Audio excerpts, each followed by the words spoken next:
Smile mga kapuso! Eto na ang good vibes na hinihintay nyo. Tutok na sa Good News! Talaga namang pagdating sa usapang pagkain, hindi lang limitado sa desserts ang layering. Kaya gawing more fun ang baon ng pamilya, mga food in a jar, inyo nang ihanda. Kapag maulan ng panahon, remember, hindi dapat isakripisyo ang fashion. Ang mga suot niyong walang buhay, ngayon, nabahiran na ng kulay. Ang mga tradisyonal na laro, mapasarili mang atin o banyaga, tiyak na nakapagbibigay ng saya. Dahil masaya talagang maging bata, lalo na kung ang pagpapalaganap ng mga laro nila ang sariling kultura. Maaga pa lang daw, marami na ang sumasadya sa bahay niya para magpagupit. Natutuwa ako at marami ka lang nagkukuhanan dito sa ahos. Maraming salamat sa inyo lahat. Bago magtapon, think again mga mami. Subukan ang mga home remedies na budget and eco-friendly. Para ang chikiting lalong ganahan sa pagkainan, iniba po namin ang lalagyan ng pagkain. Imbis na plato, sa garapon natin ito ihahain. Patong-patong na mga sangkap, patong-patong na sarap. At yan ang hatid ng mga pagkaing binuo ng mga layer. Kabilang narito ang paborito nating cake at lasagna.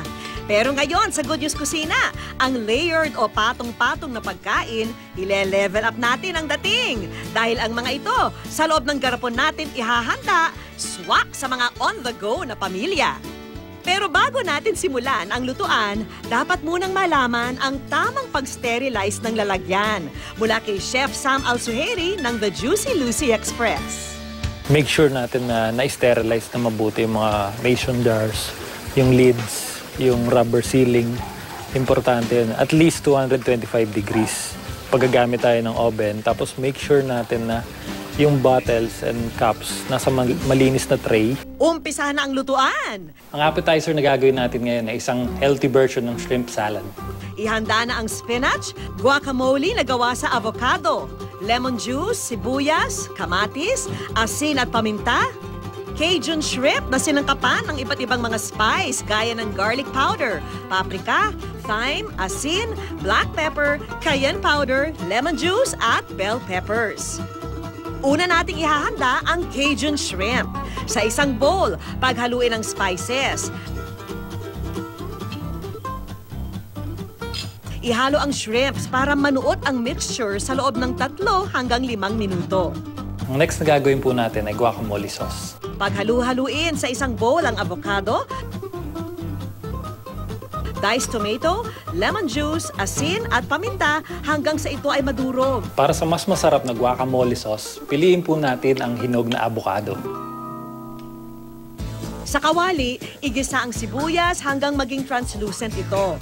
Idagdag ang bell pepper, asin at paminta at i-mix hanggang sa lumambot ang bell pepper. Hanguin ito at iprito ang shrimp. Susutay po natin ang Cajun shrimps 2 to 3 minutes on each side para po masigurado natin na hindi natin na-overcook ang ating shrimps. Para sa dressing ng ating spinach, asin, paminta, konting olive oil at lemon juice lang ang kailangan. Sa isang mason jar, ilagay na ang spinach, guacamole, sauteed onion at pepper, at Cajun shrimp. Ready na ang ating Cajun shrimp salad. Matitikman ng 2 tao for 200 pesos. Ang kadalasang silog meal na ating natitikman ay gagawin na natin ngayon in a jar. Ilabas na ang bangus, itlog, atsara, sibuyas, kamatis, bawang at kanin. Sa isang kawali, prituhin ang scrambled egg saka ito iset aside. Sunod na igisa ang kanin sa mantika, bawang, asin at paminta at saka ito hanguin. And last, iprito ang bangus. Isa sa tamang paraan ng pagluluto ng isda ay dapat natin inuuna ang balat para maging crispy siya at hindi lumambot pag isinama na natin sa ating mason jar. Pwede nang i-prepare ang bangsilog in a jar. Maglagay ng atsara sa ilalim. Isunod ang fried rice, itlog, diced tomato at isda. Maglagay uli ng fried rice, itlog, diced tomato, bangus at atsara. Eto na, ang Bang Silog in a jar. For 80 pesos, swak ng pambaon para sa 2 tao. Ang pansit na ating paborito ay ilalagay natin ngayon sa mason jar. Perfect para sa mga on the go. I-prepare na ang noodles, kikiam, squid ball, itlog ng pugo, baguio beans, carrots, bawang, sibuyas at toyo. I-stir fry lang sa isang saucepan ang mantika, sibuyas at bawang. Idagdag ang carrots na igigisa for 2 minutes bago ilagay ang baguio beans. Idagdag na ang pre-cooked na kikiam, squid balls, asin at paminta. Haluin lang sa loob ng 3 hanggang 4 na minuto, saka mag-set aside para naman pang toppings. Sa saucepan, idagdag ang pre-cooked pansit, itlog ng pugo at toyo, saka ito halu-haluin. Pwede na natin i-assemble ang pansit.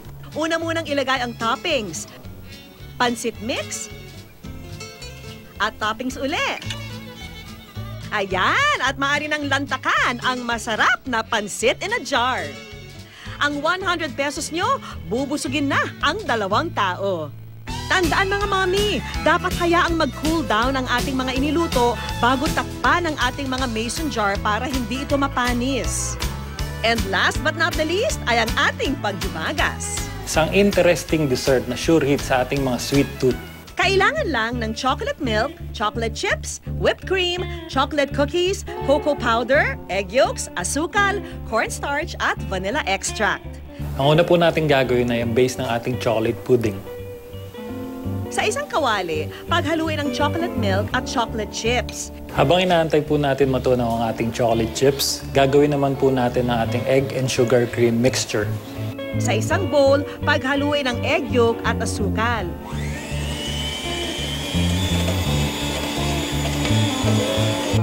Kapag nagbago na ang kulay ng egg yolk, ilagay ang cornstarch, cocoa powder at vanilla extract at saka haluin.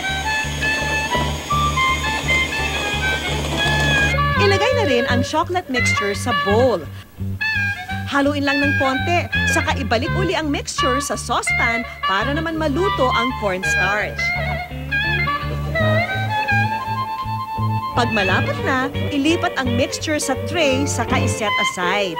Habang inaantay nating mag-cool down ang chocolate pudding, gawin ang whipped cream. I-mix na ang whipped cream at asukal gamit ang hand mixer. Dapat continuous ang pagmimix, ha? Malalaman po natin na ready na ang ating whipped cream pag kumakapit na siya sa ating mixer. Ayan, at gawa na ang ating chocolate pudding base at whipped cream.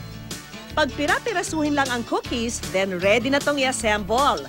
Sa mason jar, ilagay na ang chocolate crumbs, choco pudding, whipped cream, at chocolate chips. Ulitin ang proseso at gawing toppings naman ang cookies. Ito na, ang ating chocolate chip pudding in a jar. I-serve ito ng malamig sa 2 tao for 220 pesos. Isang paalala lang mula kay Chef Sam.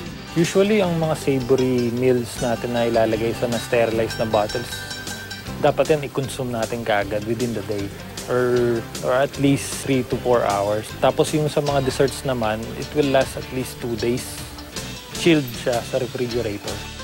Talaga namang pagdating sa usapang pagkain, hindi lang limitado sa desserts ang layering. Kaya gawing more fun ang baon ng pamilya, mga food in a jar, inyo nang ihanda.